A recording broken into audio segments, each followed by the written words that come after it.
there's a good amount of women who grow up with the dream to get married one day. When you look at the neighborhood you live in and you say, okay, what are my options here? I want to compare it to growing up in a neighborhood where everyone, or for the most part, almost everyone is doing well.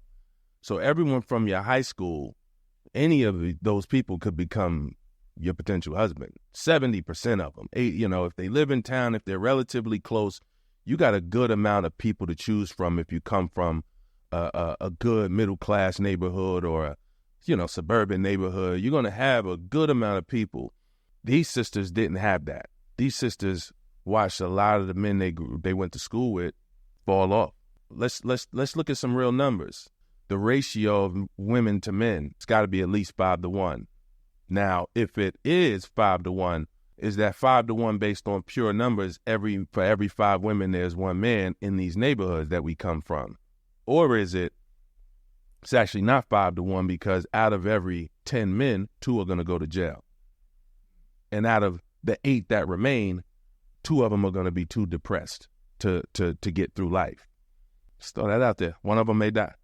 So let's say if it's really 1 man to every 5 women, there's really only 50% of the actual men that are even going to be able to be in the study. So it's really 10 women for every 1 potential husband.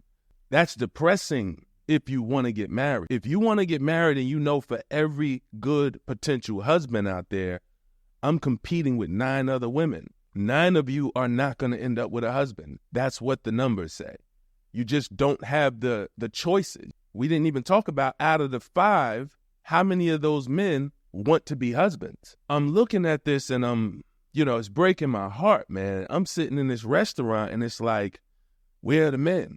Where are the men?